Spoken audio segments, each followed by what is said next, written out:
story time de cuando mi amiga y yo descubrimos que su papá era infiel. Esta historia es returbia. Empecemos. Bueno, pues una amiga y yo habíamos quedado en ir a comer, pero como ninguna de las dos pendejas manejaba, nos iba a llevar su mamá. Pues me van a recoger a mi casa. Ya vamos las 3 horas en el carro, ¿no? Y vamos en el jijiji jajaja cuando de repente, cabrón, nos toca un pinche alto. Y yo volteo así, güey, y le digo a mi amiga de que, güey, ¿ese no es tu papá? La morra voltea, tu mamá súper voltea. Me dice que, ay, güey, sí, qué cagado, es mi papá. Cuando notó algo inusual. Y le digo que, güey, ¿quién es esa? Ella así.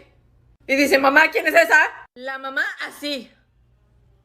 Que se nos pone el siga, güey. Y yo, que señora, sígalo, sígalo. O sea, este culero no se nos va a escapar, el cabrón, no. Y ahí va la señora, güey, manejando como Toretto para alcanzarlo. Pues lo alcanzamos en otro alto. La señora le empieza a pitar, ¿no, güey? El señor voltea así de que, ¿quién es esa pinche señora loca? ¡Ay, es mi esposa! Y le hace así. Y que se pase el alto, güey, que se va. Pues total que el señor nos pierde, güey. No sé cómo carajos la señora lo volvió a encontrar. Lo fuimos siguiendo súper sigilosamente para que no nos viera. Y güey, ¿a dónde creen que manejó este señor?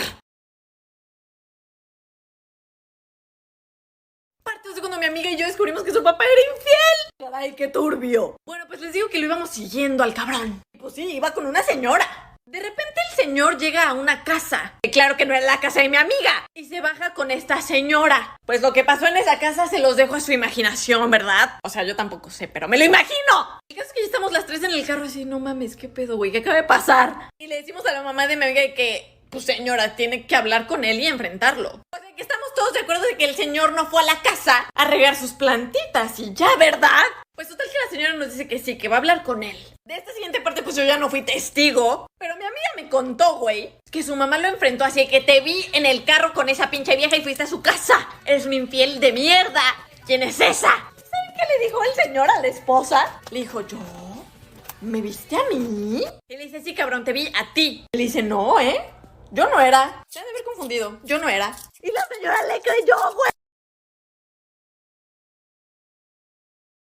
Esta es la razón por la cual no debes invitar a nadie a tu casa. Historia de terror. Cuando tenía 18 años mi vida se complicó ya que mi abuela se puso muy mal de la diabetes y mis padres la llevaron a vivir con nosotros a la casa para cuidarla. Mi abuela había sido enfermera de la unidad de cuidados intensivos por más de 20 años. Así que mientras se quedaba con nosotros en la casa me contaba anécdotas que le pasaban, tanto de terror como tristes. Ella era muy religiosa y creía que la comunicación entre personas vivas y muertas existía. El punto era que cuando ella llegó, cosas extrañas empezaron a suceder en mi casa. Yo no le prestaba atención porque mi abuela hablaba hasta por los codos, hasta que me empezó a contar la historia de una niña que ella cuidaba que estaba a punto de morirse.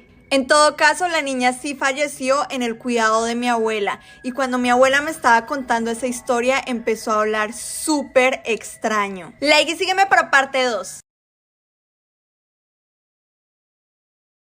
La historia de la niña iba en que necesitaba un trasplante de corazón lo más pronto posible. Su familia no tenía dinero, así que la niña se la pasaba al cuidado de mi abuela todos los días en el hospital. Hasta el punto en que mi abuela la quería como su propia hija. No la quería, la amaba. Desafortunadamente la niña no resistió y perdió la vida, lo cual fue una gran pérdida para mi abuela, ya que mi abuela se había obsesionado con ella. Mis padres siempre me decían que veían a mi abuela hablando con alguien, pero que ella hablaba como sola. Pero volviendo al tema de la niña, ese día mi abuela empezó a hablar súper extraño y la vaina se volvió más extraña cuando me dijo que la niña estaba al lado mío. No, hombre, lo que se vino después cambió mi vida para siempre. Like y sígueme para parte 3.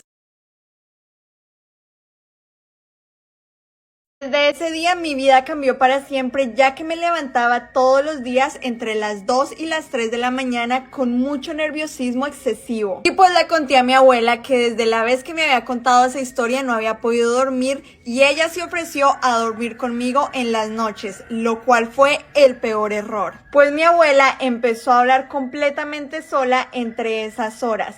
Yo me puse súper curiosa y dije, ok, va, voy a escuchar de qué están hablando. Y lo único que pude escuchar era mi abuela diciéndole a alguien o a ella misma, tipo, déjala en paz, no la molestes, a ella no le gusta. En ese momento hice la que me desperté y le dije a mi abuela que iba a ir al baño, pero al baño no, amigos, yo iba corriendo a la habitación de mis papás. Y pues sí, la dejé hablando sola con su fantasma, su niña, su demonio, yo qué sé. En todo caso, lo que nos dijo a mí y a mis papás a la mañana siguiente nos dejó con la boca abierta. Like y sígueme para la última parte.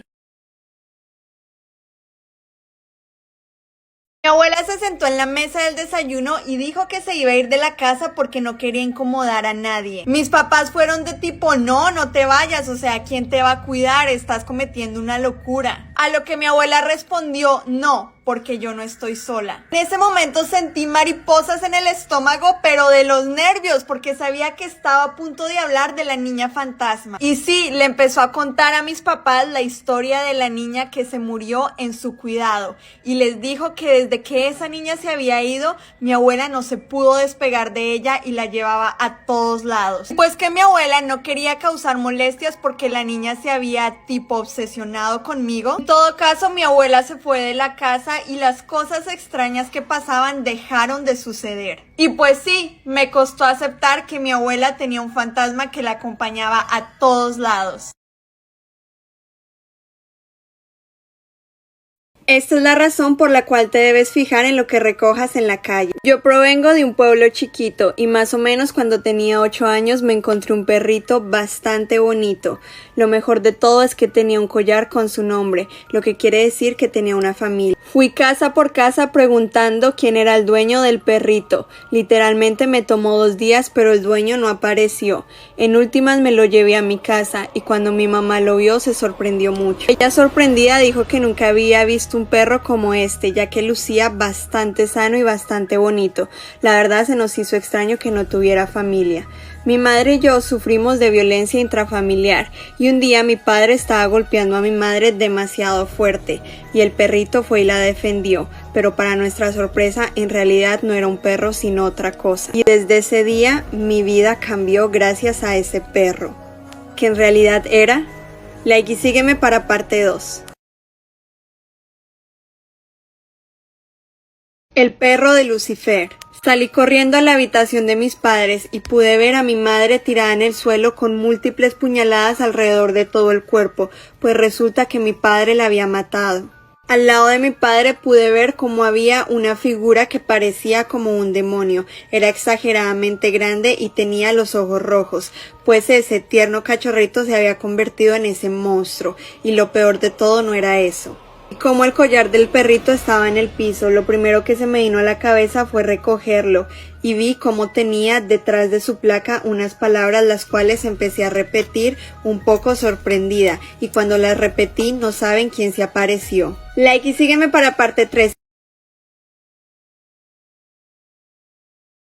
El mismísimo Lucifer. Yo la verdad estaba bastante sorprendida y mi padre estaba aún más sorprendido, pues este hombre se me acercó y me dijo, te voy a conceder un deseo, solo uno, pídelo, gracias por cuidar a mi perro, y no saben lo que pedí. Que mi mamá no muriera y que mi padre no la golpeara. Inmediatamente después de eso me desmayé y amanecí en mi cama como si fuera el siguiente día, pues obviamente inmediatamente salí al cuarto de mi madre a ver si estaba viva. Sí estaba viva. Corrí y le pregunté por mi padre y me respondió que él había muerto cuando yo había nacido. Y le pregunté, ¿es en serio? ¿Nosotros no vivimos con mi papá? Me dijo, no hija, ya me has preguntado eso muchas veces. Él murió cuando naciste y yo te crié sola. Hasta el día de hoy mi mamá no sabe lo que pasó en realidad.